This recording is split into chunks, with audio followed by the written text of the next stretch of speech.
اور باطل طاقتوں کی جی حضوری میں لگے رہتے ہیں، اگر وہ یہ کہتے ہیں کہ فلاں قانون اسلام کو بدل دو تو یہ فوراً بدلنے کے لیے تیار ہیں، اس کی توجیہیں کرنے لگتے ہیں۔ یہ اس لیے ہے کہ ان کا ایمان مضبوط نہیں ہے، کہیں نہ کہیں ایمان میں کمزوری ہے۔ تو عزیزو، ایسی زندگی جینے سے بہتر ہے کہ انسان مر جائے، ایسی زندگی جینے سے بہتر ہے کہ انسان مر جائے۔ تو یہ پتا چلا کہ سرور کائنات کی مکمل زندگی اللہ کے لیے تھی۔ اور دوسری مثال جو قرآن مجید میں ہم کو ملتی ہے کہ مولا متقیان امیر مومنان حضرت علی ابن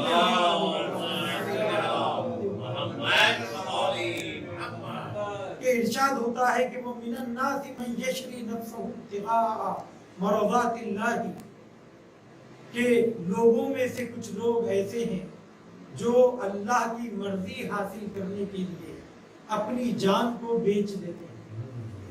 عزیزان گرامی، یہاں پر خریدار کون ہے؟ اللہ سبحانہ وتعالی، اور بیچنے والا کون ہے؟ انسان ہے۔ کس چیز کو بیچ رہا ہے؟ اپنی جان کو بیچ رہا ہے۔ کس چیز کے بدلے بیچ رہا ہے؟ اللہ کی مرضی کے بدلے بیچ رہا ہے، اللہ کی مرضی کو حاصل کر رہا ہے جان کو بیچ کر۔ اور وہ کون ہے وہ شخصیت؟ کہا کہ وہ من الناس، لوگوں میں سے جو شخصیت اس زمانے میں تھی اور آج تک جس کی کوئی مثال نہیں ہے، وہ صرف اور صرف علی مرتضیٰ علی ابن ابی طالب۔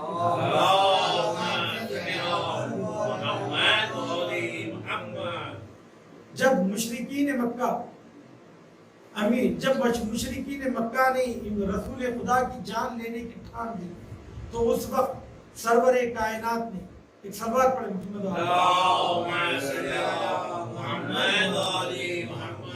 تو سرور کائنات نے مولا متقیان کو اپنا نمائندہ بنایا، اپنا نائب بنایا کہ تم میرے بعد لوگوں کی امانتیں ادا کرو اور میں ہجرت کے لیے جا رہا ہوں۔ جب آپ ہجرت کرنے کے لیے، جب آپ نے ہجرت کا مکمل ارادہ کر لیا، اور تو اللہ سبحانہ تعالیٰ نے آپ کو اس بات کی پہلے ہی خبر دے دی تھی کہ لوگ آپ کی جان کے دشمن ہیں اور آج رات آپ کو شہید کر دینا چاہتے ہیں، آپ ہجرت کر جائیں گے۔ تو جب رسول خدا غار ثور کی طرف قدم بڑھانے لگے تو اس وقت اس سے پہلے آپ نے علی مرتضیٰ کو بلا کر کہا کہ تم میرے بستر پر میری سبز چادر پہن کر اوڑھ کر سو جاؤ۔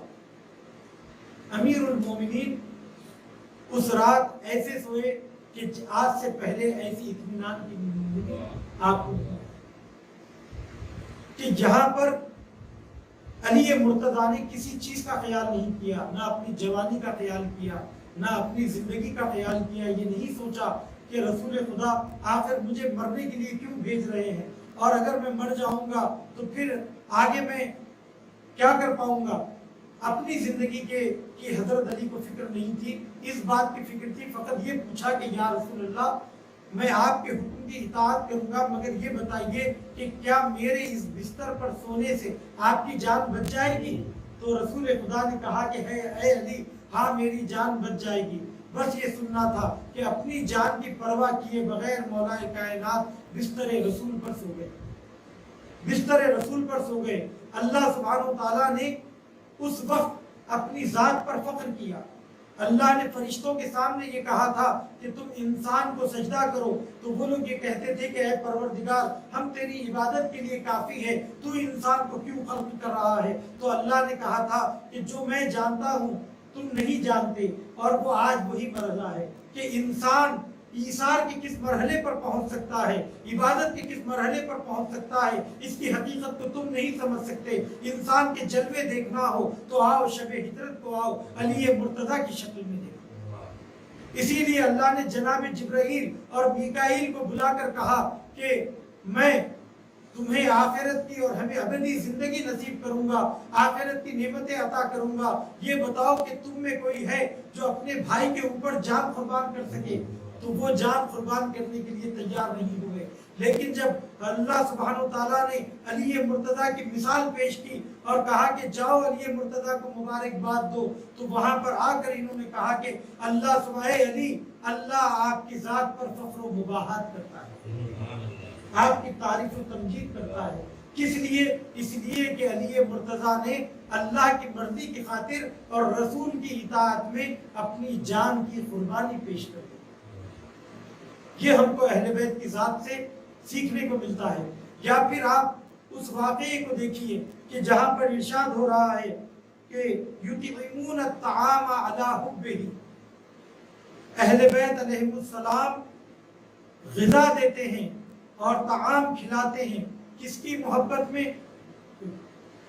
یہاں پر آیت کے دو مفہوم ہیں، اللہ کی محبت میں، یا اس کا ایک مطلب ہے کہ خود کو غذا کی ضرورت ہے اور چاہت ہے اور خواہش ہے، اس کے باوجود اپنی ضرورت کو نظر میں رکھ، اپنی ضرورت کے ہوتے ہوئے بھی اس غذا کو راہ خدا میں دے دیا کہ یطعمون الطعام علی حبہ۔ اہل بیت کو اس وقت غذا کی ضرورت تھی۔ ماجرا یہ ہے کہ حسنین علیہ السلام جب مریض ہو گئے تو جناب رسول خدا عیادت کے لیے آئے اپنے اصحاب کے ساتھ، اور دیکھا کہ حسنین مریض ہیں، تو آپ نے جناب زہرا اور علی مرتضیٰ سے یہ کہا کہ آپ 3 دن کی نظر کر لیجئے، 3 دن کے روزوں کی نظر کر لیجئے کہ اگر آپ کے بچے شفا پا جائیں گے تو آپ لوگ روزہ رکھیں گے۔ علی مرتضیٰ اور جناب زہرا اور اس گھر کی کنیز جناب فضہ نے روزے رکھے، بلکہ بعض روایات میں یہ ملتا ہے کہ حسنین علیہ السلام نے بھی یہی کہا کہ جب ہماری صحت ٹھیک ہو جائے گی تو ہم بھی روزہ رکھیں گے۔ جب روزہ رکھا اور 3 دن جب روزہ رکھا اور افطاری کا وقت آیا، جناب زہرا نے 1 سا روٹی، کہ اس زمانے میں عزیزو آٹا بہت کم ہوا کرتا تھا، جتنی ضرورت ہوتی تھی اتنا چکی پیس کر آٹا نکالا جاتا تھا، اور ایسا بھی نہیں تھا کہ فراوانی سے رزق موجود ہو۔ اس وقت گھر کے 5 افراد بھوکے ہیں اور جناب زہرا نے بڑی محنت سے روزے کی حالت میں چکی پیس کر آٹا تہیا کیا ہے، اور شام کے وقت مغرب سے پہلے بیوی نے روٹیاں پکائیں۔ جب روٹیاں پکائیں اور تمام روزے داروں کے سامنے رکھا تو اسی وقت ایک ملک سائل کی صورت میں آیا اور آ کر اس نے کہا کہ میں فقیر ہوں، ایک دوسرے دن کہا کہ میں اسیر ہوں، جیسے کہ آیہ کریمہ میں موجود ہے، میں مسکین ہوں، میں یتیم ہوں، میں اسیر ہوں۔ فرشتے اہل بیت کو آزمانے کے لیے مسکین بن کر آئے، اسیر بن کر آئے، یتیم بن کر آئے، تو اہل بیت علیہ السلام نے اپنی بھوک کا خیال نہیں کیا، اپنی پیاس کا خیال نہیں کیا۔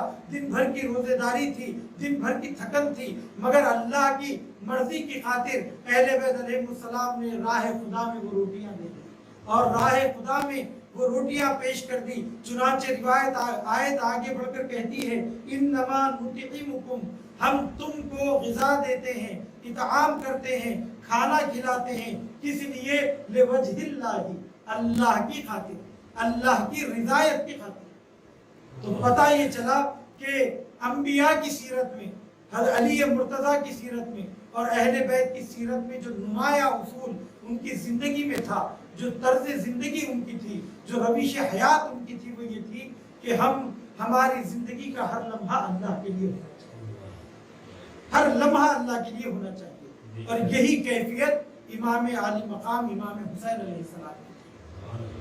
آپ کی زندگی کا مکمل لمحہ آپ دیکھیے، پوری زندگی کے ایک ایک گوشے کو آپ پڑھ کر دیکھیے تو آپ کو اندازہ ہوگا کہ بچپنے سے امام کی ایسی تربیت ہوئی کہ تم اگر جیو تو اللہ کے لیے اور مرو تو اللہ کے لیے۔ کہ آج اگر ہم چاہتے ہیں کہ زندگی میں کامیاب ہو اور امام حسین کو اگر ہم نے اپنے لیے اسوہ بنایا تو ہماری زندگی میں سب سے پہلی جو چیز ہونی چاہیے وہ اللہ کی مرضی اور اللہ کی اطاعت ہونی چاہیے۔ چنانچہ عزیزان گرامی ایک سلوات کا سہارا دیں۔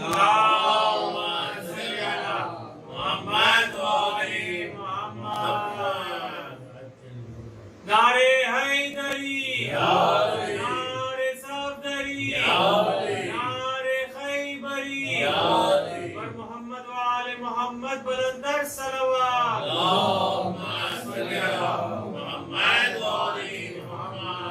امام کی سیرت میں جگہ جگہ آپ کو یہ بات ملے گی کہ ہر جگہ آپ اس بات کا اظہار کر رہے ہیں کہ میرا یہ عمل اللہ کے لیے۔ سمٹو تو بات چھوٹی ہے لیکن غور کیجئے تو انتہائی درجہ اہم ہے اور سوچنے کی بات ہے، اور امام حسین علیہ السلام کے ان اقوال کے ذریعے میں یہ ظاہر کرنا چاہتا ہوں کہ امام کس حد تک اپنے آپ کو اللہ کی بارگاہ میں مطیع بنا کر پیش کرتے تھے۔ چنانچہ آپ کی دعاؤں اور عبادتوں کو دیکھیں تو آپ کی عبادتیں اللہ کے لیے تھی، آپ کے روزے اللہ کے لیے تھے، ہر پل آپ کی زبان پر اللہ کا ذکر ہوتا تھا۔ 25 مرتبہ آپ نے پیدل راہ خدا میں حج کیا، 1000 رکعت نماز اپنے بابا کی طرح 1000 رکعت نماز پڑھا کرتے تھے۔ امام سید سجاد فرماتے ہیں کہ میں جب اپنے امام کو، اپنے بابا کو اتنی عبادت کرتے ہوئے دیکھتا ہوں تو سوچتا ہوں کہ وہ زندگی کے دوسرے مسائل کو حل کرنے کے لیے اور اپنی اولاد کی تربیت کے لیے کہاں سے وقت نکالتے ہوں گے کہ اتنی کثرت سے امام اللہ کی عبادت میں مشغول ہوتے تھے۔ چنانچہ آپ کی دعاؤں میں سے یہ دعا آپ نے سنی ہوگی کہ آپ نمازوں میں نماز کے بعد اس دعا کو پڑھا کرتے تھے کہ بسم اللہ و باللہ من اللہ و الی اللہ و فی سبیل اللہ، کہ اللہ کے نام سے، اللہ کے ساتھ، اللہ کے لیے، اللہ کی طرف اور اللہ کے راستے میں، اور کہتے تھے کہ توکل تو علی اللہ، اے پروردگار میں اپنے مشن میں اور اپنی زندگی کے ہر لمحے میں تیری ذات پر توکل کرتا ہوں، ولا حول ولا قوت الا باللہ، کہ اللہ کی طاقت کے علاوہ کوئی طاقت اس دنیا میں نہیں ہے۔ اللہم، اے پروردگار، اسلمت نفسی، میں نے اپنے وجود کو تیرے آگے تسلیم کر دیا، ووجہت وجہی الیک، اور اپنے آپ کو تیرے آگے پیش کر دیا۔ اس کے بعد فرماتے ہیں کہ وہ فوضت امر الیک، اور میں اپنے تمام امور کو تیری بارگاہ میں تفویض کر دیا۔ عزیزان گرامی، اہل بیت کا شیوا تو یہ ہے کہ وہ اپنے تمام امور کو اللہ کے حوالے کر دیتے تھے اور یہ کہتے تھے کہ اے پروردگار، میں نے تیرے نام سے کام کا آغاز کر دیا، اب تیری مرضی ہے کہ اسے تو قبول فرما اور میرے لیے راستے آسان فرما۔ عزیزان گرامی، اگر ہم اہل بیت کے ماننے والے ہیں تو ہم شیعوں کے درمیان کبھی بھی عقیدہ تفویض نہیں آنا چاہیے۔ عقیدہ تفویض کیا ہے؟ عقیدہ تفویض یہ ہے کہ اللہ سبحانہ وتعالیٰ نے رزق کا کام، خلق کا کام، حیات اور موت کی ذمہ داری اللہ نے اہل بیت کو دے دی۔ یہ عقیدہ تفویض ہے، یہ عقیدہ شیعوں کا عقیدہ نہیں ہو سکتا ہے۔ یہ صفات الہیہ، اللہ سبحانہ وتعالیٰ کی جو مخصوص صفات ہے وہ صرف اور صرف اللہ سے مخصوص ہے۔ اگر ہم نے اس بات کا عقیدہ رکھا کہ موت و حیات اور رزق اللہ نے اہل بیت کے حوالے کر دیا اور اب اللہ سبحانہ وتعالیٰ کے ہاتھ میں کچھ نہیں ہے اور اللہ سبحانہ وتعالیٰ اب کچھ نہیں کرتا ہے بلکہ اس نے دنیا بنا کر اس دنیا کے نظام کو چلانے کی ذمہ داری اہل بیت کو دے دی، تو اس عقیدے کو عقیدہ تفویض کہتے ہیں۔ اسی لیے ایک شاعر یہ کہتا ہے، حیدرآباد میں جتنے بھی اشعار پڑھے جاتے ہیں کہ ان میں اکثر آپ کو اس طریقے کی فکر اور چیز ملے گی کہ ایک صلوات کا سہارا دی۔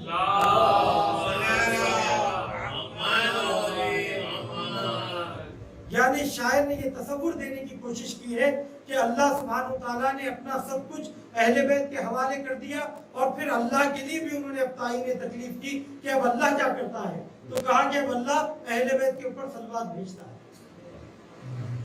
اور اللہ کے اگر اس بات کا عقیدہ ہم یوں رکھتے ہیں کہ اللہ سبحانہ وتعالیٰ نے اہل بیت کو اذن دیا ہے، اجازت دی ہے، اللہ کی اجازت سے یہ کام کرتے ہیں، تو یہ شرک نہیں ہے، یہ شرک نہیں ہے۔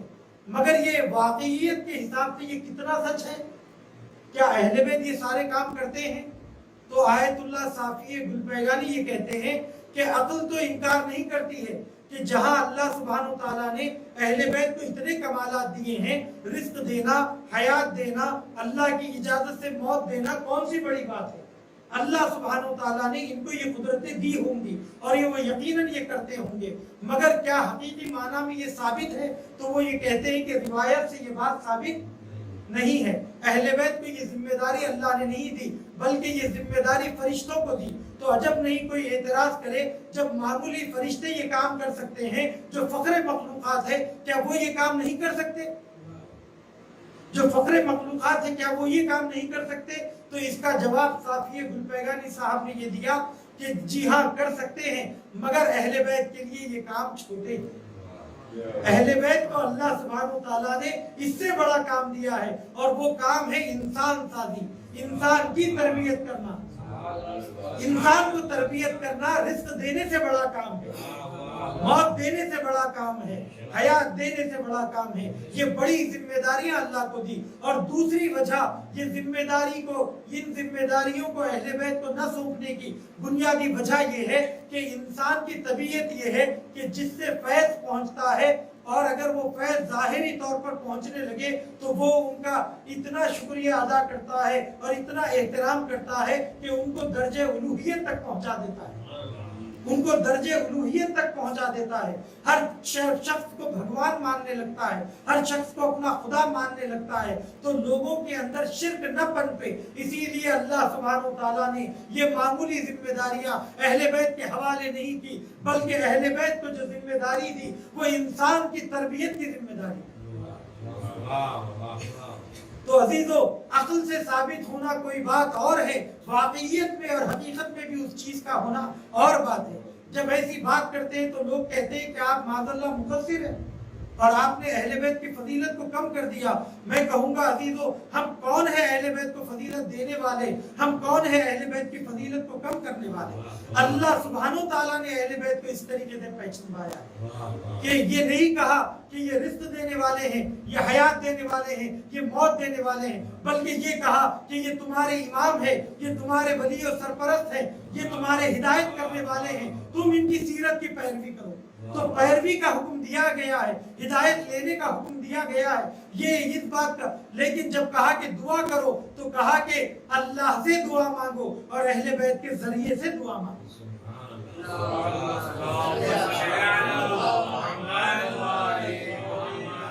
دعا سے پہلے صلوات بھیجو، دعا کے بعد صلوات بھیجو، کیونکہ مگر توسل کرو تو اہل بیت کے ذریعے سے، توکل کرو تو اللہ کے ذات، توکل اللہ کی ذات پر، توسل اہل بیت کے ذریعے سے۔ تو ہر مرحلے میں اللہ کی ذات، جب اہل بیت خود مجسم اللہ کے لیے مخصوص ہے، اور یہی وجہ ہے کہ اسی عقیدہ تفویض کی بنیاد پر ہماری توجہ اللہ سے زیادہ ان ذوات مقدسہ کے اوپر ہوتی ہے، اور اپنے راستے کو ہم طے کرنے کے بجائے یہیں پر رک جاتے ہیں۔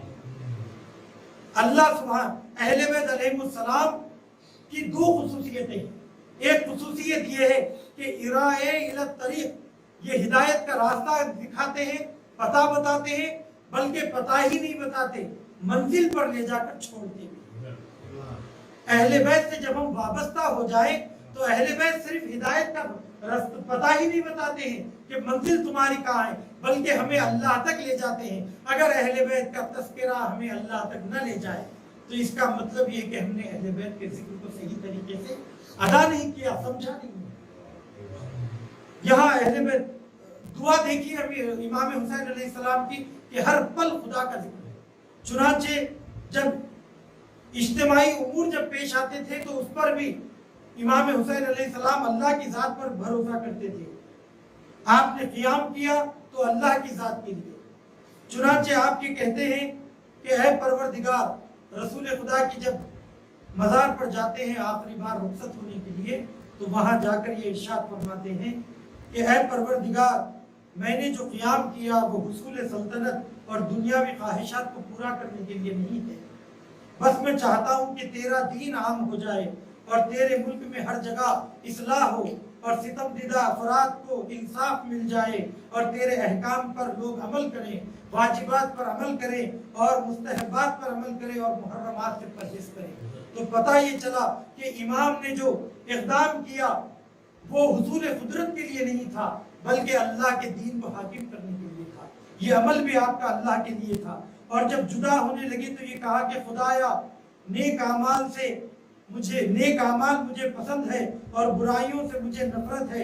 اے خدائے بزرگ و برتر، اس قبر اور اس میں مدفون تیرے نبی کا واسطہ کہ اس تحریک میں وہی میرے لیے مقدر فرما جو تجھے پسند ہو اور تیرے نبی کو پسند ہو۔ تو پتہ چلا کہ اے پروردگار، اس راستے میں جو مجھے آ جائے، جو مصیبت مجھ پر آ جائے،